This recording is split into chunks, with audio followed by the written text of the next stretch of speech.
Hey guys, Jake here, coming at you with another math lesson today. We've been talking about global versus local maximum and minimum values lately, and today I'm going to talk about increasing and decreasing intervals of a function. So this is really closely related to finding local maximum and minimums, and that's what I'm going to use this kind of discussion of increasing versus decreasing to transition into over the next couple of days. So the first step in finding local maximum and minimums, or kind of part of that process, is figuring out where your function is increasing and decreasing. And like I said, I'll talk more about that in the coming videos throughout the rest of this week. So be sure to subscribe and hit that bell icon so you'll be notified when I come out with those videos. But today I'm just going to be talking about increasing and decreasing intervals on a function. What I'm going to do is show you this example here. This is the function that I'm going to be using to demonstrate this. I'm going to show you how to find those increasing and decreasing intervals given a function, how to use calculus and algebra to actually find where those intervals are. And then I'm going to show you an example on a graph also, so you can see how to find increasing and decreasing intervals on a graph of a function as well. But first, let's start with this function here.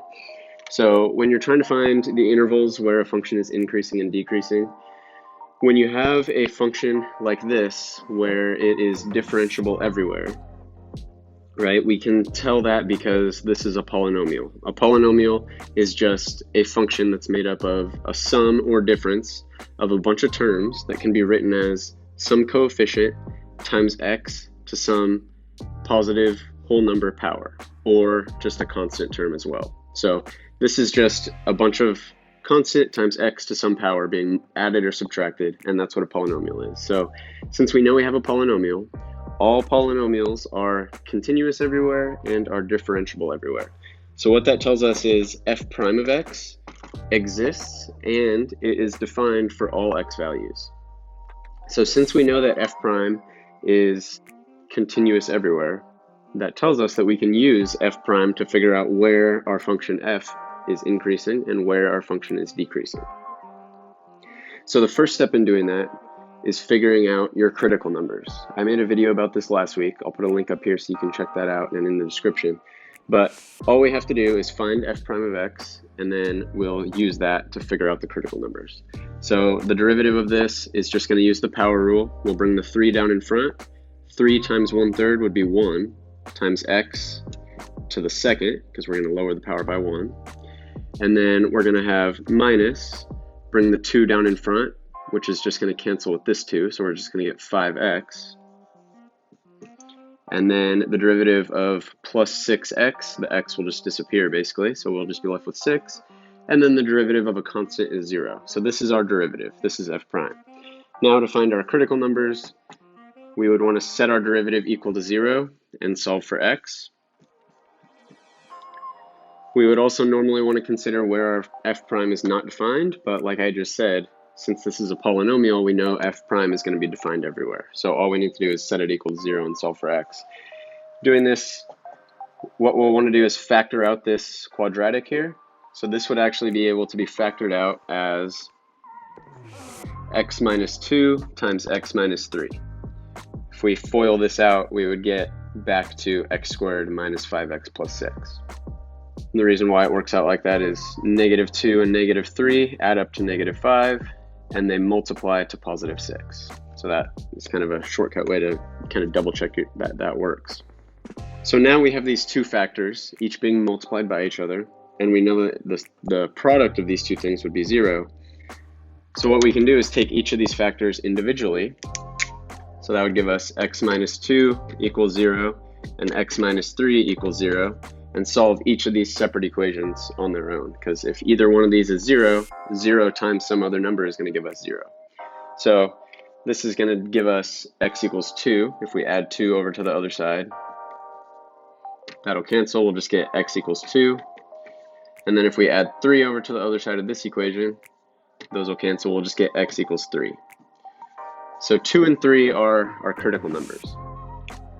So what we want to think about is x equals 2 and x equals 3 are the 2 points where our derivative equals 0.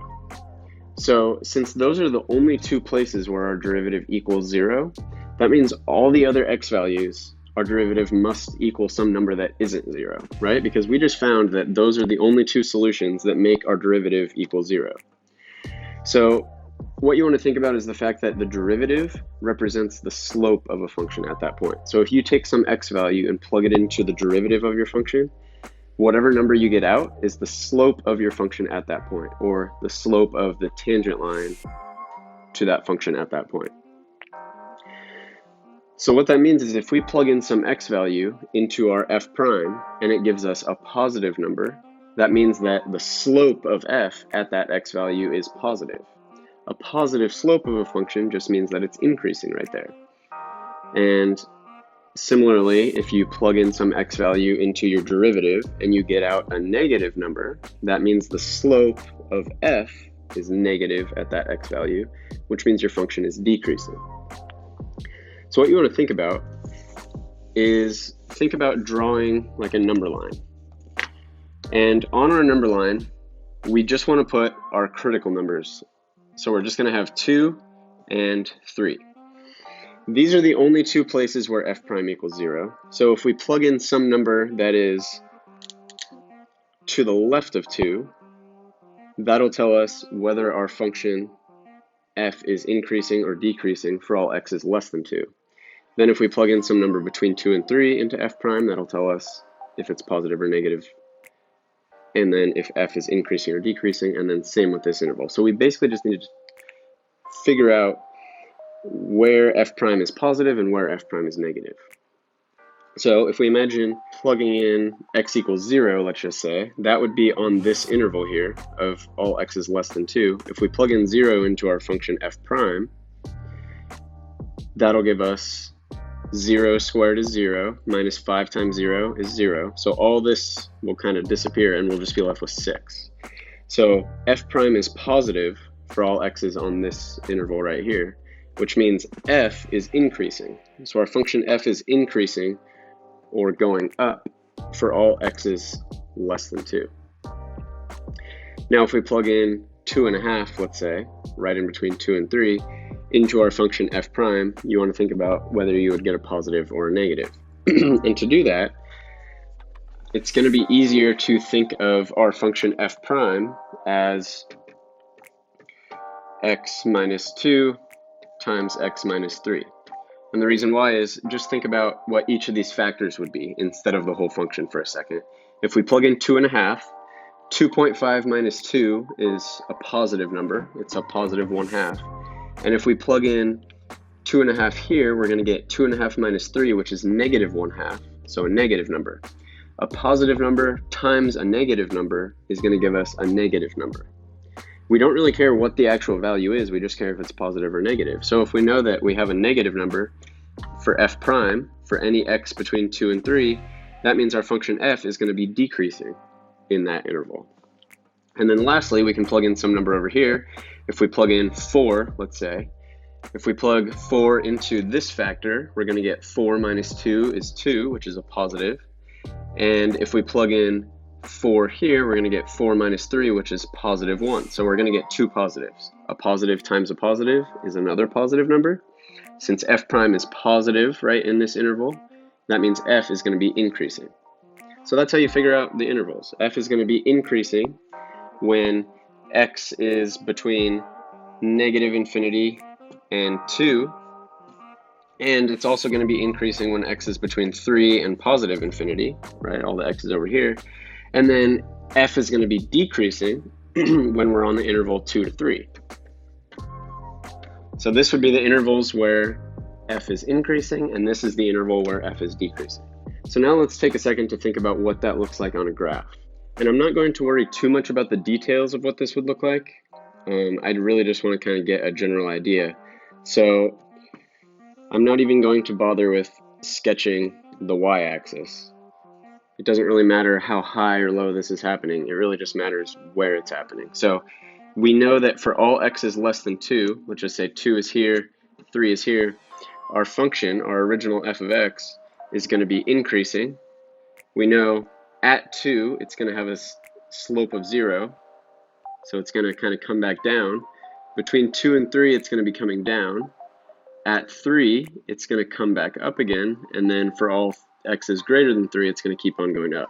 So our function f would look something like this. And remember, our f of x was a polynomial that was a cubic function. So cubic functions tend to have a shape like this. Maybe they would be coming down, then up, then down. But this is kind of the general shape of a cubic function. And we can see, since f is increasing for all x is less than 2, this is going to keep on going down towards negative infinity as we go further and further left. So you want to think about going from left to right, just like you were reading. If you're going over from left to right, are you going to be going up as you travel along your function, or are you going to be going down? If you're traveling up as you go along your function, you know it's increasing right there. And then as soon as you turn and start coming back down, you know your function's decreasing right there. And then as you turn and start going back up, you know your function is increasing right there. So we can see these 3 intervals where our function is increasing, decreasing, increasing. So it's really just kind of thinking about traveling along your function, going from left to right. Are you going to go up or down? And that's really all increasing or decreasing intervals look like on a graph. So that's really all there is to that. Like I said, we're going to use this to kind of build on finding local maximum and minimum values, and I'll show you a couple different ways you can do that throughout the rest of the week.